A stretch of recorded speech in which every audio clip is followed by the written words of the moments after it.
तो दोस्तों स्वागत है आपका हमारे चैनल एजुफोबिया में। और आज हम बात करने वाले हैं क्लास 10th के chapter number 10 reflection, light reflection and refraction. इससे पहले वाली जो वीडियो है उसमें हमने केमिकल रिएक्शन एंड इक्वेशन जो चैप्टर था फर्स्ट वो हमने क्लियर किया था। उससे पहले हमने लाइट प्रोसेस चैप्टर था वो भी क्लियर कर चुके हैं। तो ये दोनों चैप्टर का लिंक डिस्क्रिप्शन है, वहां से आप इन वीडियो को देख सकते हैं और अपने कॉन्सेप्ट क्लियर कर सकते हैं। तो समझते हैं हम लाइट को। तो लाइट क्या होती है? Light is a form of energy which enable us to see. यानी कि लाइट होती है वो हमारी एक फॉर्म ऑफ एनर्जी होती है जो कि हमें देखने के लिए, कोई भी चीज होती है उसको हम देख सकते हैं। तो ये होगी हमारी लाइट। लाइट के बाद हम बात करें प्रॉपर्टीज ऑफ लाइट की। तो प्रॉपर्टीज ऑफ लाइट की जो पहली प्रॉपर्टी होती है वो होती है हमारी it is a electromagnetic wave, it does not required any medium. तो यानी कि जो लाइट हमारी होती है वो एक इलेक्ट्रोमैग्नेटिक वेव होती है जिसमें उसको किसी भी जैसे ट्रेवल करने के लिए किसी भी मीडियम की जरूरत नहीं होती है। वो उसमें वैक्यूम में भी ट्रेवल कर सकती है। उसके बाद जो सेकंड प्रॉपर्टी होती है लाइट की वो हमारी होती है light tend to travel in straight line. तो जो लाइट होती है वो हमेशा एक स्ट्रेट लाइन में ट्रेवल करती है। किसमें ट्रेवल करती है? एक स्ट्रेट लाइन में। उसके बाद हम समझते हैं इसकी अगली प्रॉपर्टी को, वो होती है इट हैज डुअल नेचर। तो डुअल नेचर यानी कि लाइट जो होती है उसका डुअल नेचर होता है। कौन सा नेचर होता है? वो पार्टिकल की फॉर्म में भी होती है, वेव की फॉर्म में भी होती है। समझ गए होंगे आप कौन सी फॉर्म होती है। उसके बाद जो उसकी नेक्स्ट प्रॉपर्टी आती है लाइट की हमारी, वो होती है लाइट कास्ट शैडो। तो जो लाइट होती है वो हमारी शैडो बनाती है। तो शैडो कहाँ पे बनती है? जिस डायरेक्शन में लाइट पड़ रही होगी उसके जस्ट अपोजिट में शैडो बनती है, और शैडो हमेशा ब्लैक कलर की बनती है। तो ये कुछ प्रॉपर्टी है। उसके बाद हम कुछ दो प्रॉपर्टी और है उनको भी पढ़ेंगे। तो जो लाइट की अगली प्रॉपर्टी होती है वो होती है हमारी speed of light in vacuum. तो क्या होता है वैक्यूम एयर? तो वैक्यूम या एयर, तो इसमें लाइट की जो स्पीड होती है वो होती है 3 × 10⁸ मीटर पर सेकेंड। ये हमारे लिए काफी इंपॉर्टेंट है, चाहे तो आप इसको नोट कर सकते हैं, कभी कभी ये पूछ लिया जाता है। और उसके बाद जो नेक्स्ट प्रॉपर्टी हमारी लाइट की वो है when light fall on a surface. तो जब कोई लाइट किसी सरफेस पे पड़ेगी, शाइनी सरफेस पे पड़े या फिर और कहीं सरफेस पे पड़े, तो दो केस होते हैं। एक पहला होता है हमारा रिफ्लेक्शन, दूसरा होता है हमारा रिफ्रैक्शन। तो जब लाइट किसी सरफेस पे पड़े और लाइट जब उसी डायरेक्शन में वापस हो जाए या किसी और डायरेक्शन में वापस चली जाए, जैसे मान के चलिए ये आपका कोई सरफेस है, तो यहाँ से लाइट कोई पड़े और वो ऐसे चली जाए या फिर ऐसे आए और ऐसे ही चली जाए, तो ऐसे ही, तो इसको हम कहेंगे रिफ्लेक्शन। और रिफ्रैक्शन कहेंगे हम, मान के चलिए ये कोई आपका सरफेस है, यहाँ से लाइट आए तो लाइट यहाँ से चली जाए या यहाँ चली जाए, यहाँ चली जाए, कैसे भी करके इसको हम कहेंगे रिफ्रैक्शन। तो ये हमने समझा लाइट को और लाइट की प्रॉपर्टीज को। तो आइए अब समझते हैं रिफ्लेक्शन ऑफ लाइट को। तो रिफ्लेक्शन ऑफ लाइट क्या होता है? तो क्या होता है रिफ्लेक्शन में कि when light bounce after strike a polish surface. तो क्या होता है कि जब लाइट किसी सरफेस पे पड़ गए, बाउंस हो जाए या उस डायरेक्शन में चली जाए, किसी दूसरे जिस डायरेक्शन से आए उसके अलावा किसी दूसरे डायरेक्शन में चली जाए, तो उसको हम बोलते हैं रिफ्लेक्शन ऑफ लाइट। तो इसमें कुछ लॉ होते हैं। तो लॉ क्या होते हैं? इसके दो लॉ होते हैं मेनली। तो हम सबसे पहले समझेंगे, ये मान लीजिए एक अपना मिरर है, तो ये एक मीडियम मिरर है। तो इसमें क्या करेंगे, कोई भी लाइट आएगी, जो लाइट आएगी वो इंसिडेंट रे होगी। उसके बाद से जो लाइट यहाँ से रिफ्लेक्ट होगी तो उसको हम बोलेंगे रिफ्लेक्ट रे। और उसके बाद जो बीच में ये होगा उसको हम बोलते हैं नॉर्मल। और जो एंगल ऑफ इंसिडेंट होता है उसको हम डिनोट करते हैं किससे? आई से। और जो एंगल ऑफ रिफ्लेक्शन होता है उसको हम डिनोट करते हैं किससे? आर से। तो ये हो गई हमारी कुछ बेसिक चीज थी वो। और ये एक पॉइंट, ये नॉर्मल, इंसिडेंट रे, रिफ्लेक्टेड रे और नॉर्मल, ये एक ही पॉइंट पे लाई करते हैं, वो यहाँ पे होता है। एक ही पॉइंट पे ये तीनों चीज लाई करती हैं। उसके बाद दो लॉ ऑफ रिफ्लेक्शन होते हैं, उनको हम समझेंगे। पहला लॉ होता है angle of incident is equal to the angle of reflection. यानी कि जो एंगल ऑफ इंसिडेंट होता है तो वो होता है एंगल ऑफ रिफ्लेक्शन के इक्वल। लिख सकते हैं हम angle i equal to angle r. तो ये थोड़ा हमारा इंपॉर्टेंट है, angle i equal to angle r, ऐसे लिख सकते हैं इसको। उसके बाद से जो सेकंड हमारी लॉ है वो है incidence ray, reflected ray and the normal at the point of incident all lie in the same plane. तो मैंने आपको बताया था, ये पहले बता चुका हूँ कि incident ray, reflected incident ray, reflected रे और नॉर्मल हमारे एक ही प्लेन पे लाई करते हैं, वो होता है यहाँ पे। तो आप समझ गए होंगे reflection of light and law of reflection. तो आइए अब हम समझते हैं इमेज ऑन प्लेन मिरर। तो ये हम पहले भी क्लास में पढ़ चुके हैं, लेकिन फिर भी हम इसको और अच्छे से समझते हैं, जिससे कि आपको रिमाइंड हो जाए और आप अच्छे से आगे कॉन्सेप्ट समझ पाओ। तो इसमें क्या होता है, इमेज ऑन प्लेन मिरर में ये मान लीजिए एक प्लेन मिरर है और ये हमारी ऑब्जेक्ट है, ये इस साइड से पॉलिश हुआ है। तो पॉलिश हुआ है तो इसमें क्या करेंगे, तो ये ऑब्जेक्ट है, तो मान के चलिए यहाँ पे एक ये रे आई, तो रे इस डायरेक्शन में आएगी रे, तो ये क्या होगा इस डायरेक्शन में अगर सीधे आएगी तो मैंने बताया था कि आपको ये फिर वापस इसी डायरेक्शन में चली जाएगी। तो इसी डायरेक्शन में जब रे चली जाएगी उसके बाद से हम एक और रे खींचते हैं, तो ये हमारी रे है वो है ऐसे, तो ये हमारी कौन सी रे है, इंसिडेंट रे। तो अब आप देख रहे होंगे कि ये जो रे है वो रिफ्लेक्ट होके कहाँ चली जाएगी, इधर चली जाएगी।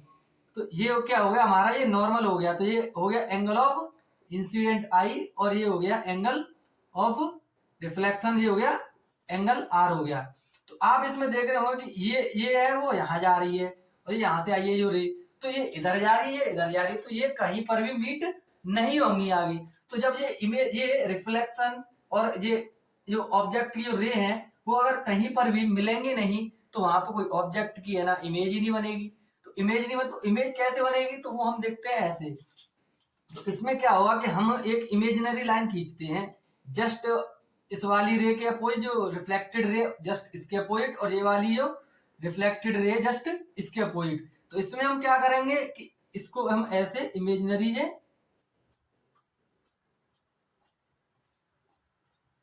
तो ये हमने ये इमेजिनरी रे बना ली।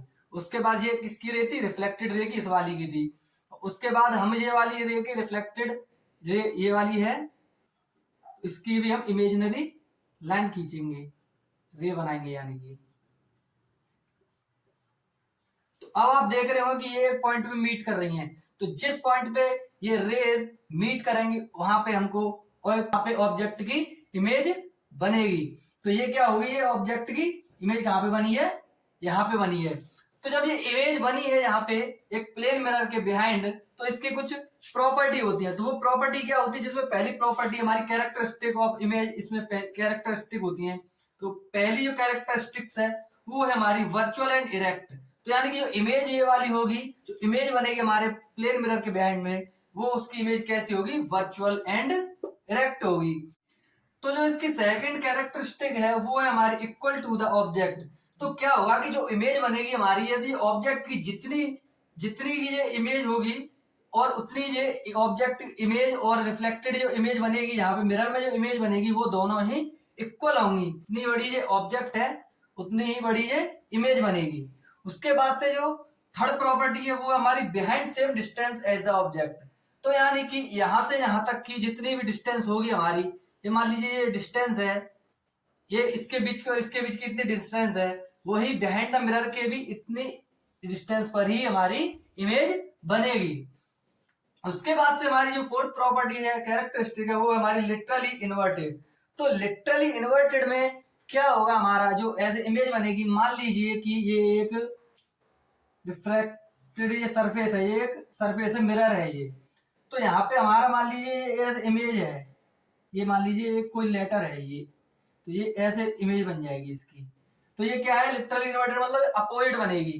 तो जैसा कि आपने देखा होगा, अब कहीं पर भी जैसे एम्बुलेंस पे लिखा देखा होगा कि वो उल्टा लिखा होता है, तो वो क्या होता है, लिटरली इन्वर्टेड होता है, जिससे कि हम मिरर में देखें तो जल्दी से दिख जाए। तो ये हमारा हो गया इमेज ऑन प्लेन मिरर। तो आप समझ गए होंगे इमेज ऑन प्लेन मिरर।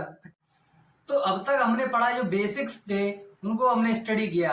अब हम जो इस चैप्टर के मेन टॉपिक हैं उन पे आते हैं, जिसका टॉपिक है स्फेरिकल मिरर्स। तो स्फेरिकल मिरर्स क्या होते हैं कि ये कोई स्फेयर होता है, उससे ये कट कर ले जाते हैं और इसका जो पार्ट है वो पॉलिश कर लिया जाता है। तो ये बन जाता है हमारा क्या, एक स्फेरिकल मिरर बन जाता है। तो ये इतना इतना जो एरिया है, जो पॉलिश्ड एरिया, ये हमारा स्फेरिकल मिरर था, उसमें एक ये पार्ट है। तो अब हम देखते हैं कि इसमें जो मेन जो पॉइंट है ये डिनोट किस किस को करते हैं। तो ये पी होता है, तो ये मान लीजिए कोई हमारा स्पेयर है, स्पेयर का जो पार्ट है, तो इसका जो सेंटर होता है उसको हम डिनोट किससे करते हैं, पी से करते हैं। तो पी क्या होता है, हमारा पोल होता है। और उसके बाद हम बात करें, ये जो हमारी होती है, यानी कि जो किसी स्पेयरिकल मिरर की जो रेडियस होती है या सेंटर होता है, सेंटर ऑफ कार्वेचर, तो उसको हम सी से डिनोट करते हैं, तो उसको क्या बोलते हैं हम, सेंटर ऑफ कार्वेचर बोलते हैं। उसके बाद जो यहाँ से पोल से और सी के बीच की जो डिस्टेंस होती है, सेंटर ऑफ कार्वेचर से लेकर पोल के बीच की जो डिस्टेंस होती है वो होती है रेडियस। तो इसको हम किससे डिनोट करते हैं, कैपिटल आर से डिनोट करते हैं। ये होगी हमारी रेडियस। उसके बाद हम बात करें इसकी जस्ट जो सेंटर ऑफ कार्वेचर और पोल का जो जस्ट हाफ होता है, उसको हम किससे डिनोट करते हैं, एफ से, कैपिटल एफ से डिनोट करते हैं। और ये हमारा क्या होता है, फोकस होता है। ये क्या होता है, हमारा फोकस होता है। उसके बाद जो एफ और पी के बीच की जो डिस्टेंस होती है, यानी कि इसके जो बीच की डिस्टेंस होगी, पोल और फोकस के बीच की जो डिस्टेंस होगी, उसको हम क्या कहेंगे, फोकल लेंथ कहेंगे। और ये डिनोट किससे किया जाता है, कैपिटल एफ से किया जाता है। उसके बाद इसको फोकस क्यों कहते हैं, क्योंकि जितनी भी रेज आती हैं वो सभी यहाँ पे फोकस करती है, तो इसलिए इसको क्या बोलते हैं, फोकस बोलते हैं। अब उसके बाद हमारा आता है एम एन। तो ये अपर्चर होता है, ये यहाँ से मान लीजिए यहाँ से यहाँ तक की बीच की डिस्टेंस होती है, ये एम एन से डिनोट किया जाता है, ये होता है अपर्चर, कहेंगे अफेक्टेड डायमीटर। तो ये हो गया हमारा क्या था, स्फेरिकल मिरर। स्फेरिकल मिरर के बारे में हमने स्टडी कर ली है। आगे बढ़ने से पहले मैं आपको एक और चीज बता दूं, जो हमारा ये C होता है, C is equal to 2F होता है। ये क्या होता है, C नहीं सॉरी R, तो R is equal to 2F होता है। ये इंपॉर्टेंट है, आप चाहे तो इसको नोट कर लो क्योंकि आगे इसका यूज होने वाला है। R is equal to 2F। और एक और चीज, फोकस से पोल के बीच की जो डिस्टेंस होती है उसको हम फोकल लेंथ कहते हैं, और इसको स्मॉल लेटर से डिनोट किया जाता है। मैंने अभी कैपिटल लेटर बोल दिया था, इसको हमने स्मॉल लेटर से डिनोट करते हैं, किसको, फोकस लेंथ को। ठीक है, तो अब हम पढ़ते हैं स्फेरिकल मिरर के टाइप्स। तो कितने टाइप्स के होते हैं, तो ये बेसिकली तो दो टाइप्स के होते हैं। तो आइए समझते हैं स्फेरिकल मिरर को। Whose reflecting surface is curved, यानी कि ऐसे रिफ्लेक्टिंग सरफेस जिनका जो कर्व्ड होते हैं उनको हम क्या बोलते हैं, स्फेरिकल मिरर बोलते हैं। अब ये दो तरीके के होते हैं, पहला होता है कॉन्वेक्स मिरर, दूसरा होता है कॉनकेव मिरर। तो अब जो कॉन्वेक्स मिरर होता है वो कैसा होता है, reflecting surface is curved outward, यानी कि जो रिफ्लेक्टिंग सरफेस होता है वो आउटवर्ड, यानी कि जो हमको कुछ इमेज दिखेगी वो इस तरफ दिखेगी, इस तरफ, यानी कि जो एरिया पॉलिश्ड होता है उसके जस्ट उल्टी तरफ इमेज दिखती है। तो ऐसे मिरर्स को हम कॉन्वेक्स मिरर कहेंगे। ऐसे इस तरफ यहाँ पे कोई भी इमेज होगी वो इस तरफ दिखाई देगी, क्योंकि ये इनसाइड से पॉलिश किया गया है। तो इसको समझते हैं reflecting surface is curved outward, यानी कि रिफ्लेक्टिंग सरफेस है वो आउटवर्ड है, बाहर की तरफ है। ठीक है, और इसको हम डाइवर्जिंग मिरर भी बोलते हैं, इसको हम डाइवर्जिंग मिरर भी बोलते हैं। अब बात करें हम कॉनकेव मिरर की, तो कॉनकेव मिरर में क्या होता है कि ये आउटसाइड पॉलिश्ड होता है। तो आउटसाइड पॉलिश्ड होगा तो हमारा रिफ्लेक्टिंग सरफेस कहाँ पे होगा, अंदर की साइड होगा। तो जो कॉनकेव मिरर होते हैं, reflecting surface is curved inward, यानी कि रिफ्लेक्टिंग सरफेस कर्व्ड इनवर्ड होता है, और इसको हम कन्वर्जिंग मिरर भी बोलते हैं। तो ये क्या हो गया हमारा टाइप्स ऑफ स्फेरिकल मिरर पढ़ लिया हमने। तो अब हमारी ये वीडियो होती है खत्म, और आपको अगर हमारी दी हुई जानकारी समझ में आती है तो आप हमारे चैनल को सब्सक्राइब कर दीजिए, वीडियो को लाइक कर दीजिए और चैनल को शेयर कर दीजिए, जिससे कि आपको और भी आगे नॉलेज मिलती रहे। और ये ज्यादातर जो हमारी इस वीडियो थी उसमें हमने बेसिक्स चीज पढ़ी थी, जो आगे जो वीडियो आने वाली उसमें मेन टॉपिक्स पे बात करेंगे। मेन टॉपिक्स हैं जैसे रे डायग्राम है, ये सब टॉपिक, साइन कन्वेंशन है। तो थैंक्स, जय हिंद, जय भारत।